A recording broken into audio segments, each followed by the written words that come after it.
Hey everyone, welcome to this explainer. Today, we're diving headfirst into the tactical narrative of an absolutely thrilling FIFA 2026 round of 16 clash between Canada and Morocco down in Houston. This wasn't just your standard game of soccer. It was a fascinating clash of styles, a true tactical chess match that totally exploded in the second half. If you're a fan of seeing how a manager's game plan unfolds in real time under intense pressure, you are definitely in the right place. Let's get right into it. So picture this. How exactly does a scoreless, rugged brawl turn into a 3-0 masterclass?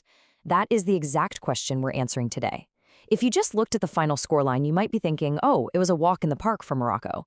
But actually, scratch that. As we're going to see, it was a tense, incredibly physical, and frankly frustrating 0-0 first half that suddenly gave way to this decisive multi-goal Moroccan victory. So how did the dam break so dramatically? Well, the answers are all in the tactical adjustments. Act 1. A rugged first half. Right from the opening whistle, Jesse Marsch's Canada came out with a highly aggressive, incredibly rugged press.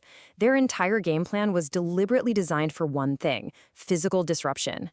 They wanted to completely derail the newfound possession rhythm that Morocco's coach, Mohamed Douave, had so carefully built up in his squad. Canada knew they couldn't just sit back and let a technically superior Moroccan side dictate the tempo of the game. So they made it physical. They turned it into an absolute scrap.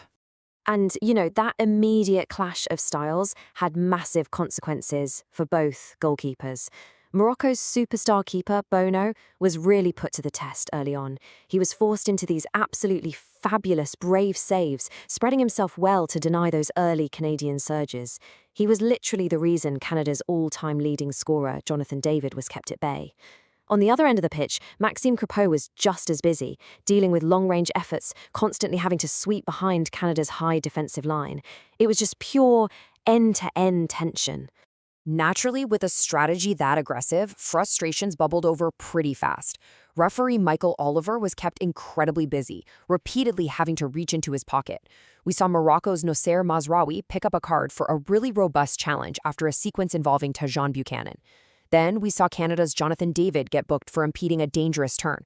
Things were getting ugly, tempers were flaring, and both teams were heavily walking a disciplinary tightrope. But amidst all that chaos and gridlock, one player was absolutely thriving: Morocco's Brahim Diaz. Seriously, this guy can turn on a diamond and just explode. In a game that was entirely defined by rugged defense, he was the ultimate line-breaking threat through the middle. He was out there showing everyone exactly why Europe's elite clubs are constantly monitoring him. So we hit halftime in Houston, and the crucial takeaway is this: it's still 0-0.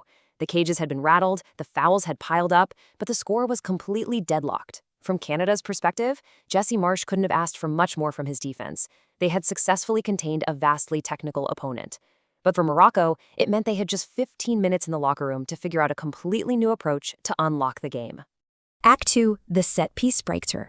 So Morocco needed a tactical workaround, and here is exactly how they manufactured that opening goal. Let's walk through this sequence because it's brilliant. It starts with a set piece just outside the box. Step 1, Achraf Hakimi steps up, but instead of floating a typical cross, he plays a driven square pass straight into this crowded maze of bodies. Step 2, and this is the absolute genius of the play, Rahimi pulls off this incredible heads-up dummy, just letting the ball slide right through his legs without even touching it. That totally freezes the Canadian defense. Step 3, Azzedine Ounahi is waiting right behind him, stepping up to wrap his foot around the ball for an emphatic, beautiful strike. It was a perfectly drawn-up play from the training ground that completely unraveled Canada. But hey, the goal didn't suddenly calm the match down. In fact, booking number 3 followed almost immediately. Michael Oliver had to sprint over to show a yellow card to Canada's Sile Lauren. Tensions were still running incredibly high, especially as Canada realized they now had to chase the game against a team that is absolutely lethal on the counter. Act 3, transition magic seals it. Being down a goal meant Canada essentially had to throw caution to the wind and push their attackers forward. And Morocco, well, they made them pay almost immediately. In this rapid 4-on-2 breakout, Morocco turned them over and just flew down the pitch. Brahim Diaz drew the panicked Canadian defenders right toward him, and then at the exact perfect moment, he cut the ball back. Waiting there once again was Azzedine Ounahi, who bent his second goal of the match just inside the post. It was a punishing, totally textbook transition. But Morocco still wasn't finished. To put the final gloss on the victory, they struck one more time. Diaz, who was just spectacular all second half, peels away from the main action, spots the run, and delivers this absolutely perfectly weighted pass across the box. He finds a wide-open Raheem waiting at the back post, who finishes it cleanly. 3-0. It was a literal masterclass in exploiting the space left behind by a desperate opponent. Stepping back to look at the match timeline, the story of this game becomes crystal clear, right? It totally illustrates the tactical patience of this Moroccan squad. First half, they absorbed Canada's rugged physical approach, taking the bumps and bruises to keep it a 0-0 stalemate. Early second half, they bypassed that physical block with a highly intelligent, choreographed set piece to break the deadlock. And then late second half, as the game finally opened up, they relentlessly punished Canada in transition. It's really the anatomy of a perfect tactical evolution across 90 minutes. So, Canada's excellent run at the finals officially comes to an end here. But after watching Morocco adapt, absorb all that pressure, and completely dismantle a rugged opponent to secure a resounding 3-0 win, it leaves us with one massive question.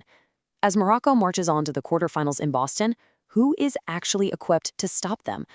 I mean, if a team can survive a physical brawl and then destroy you with tactical precision in transition, they just might be unstoppable.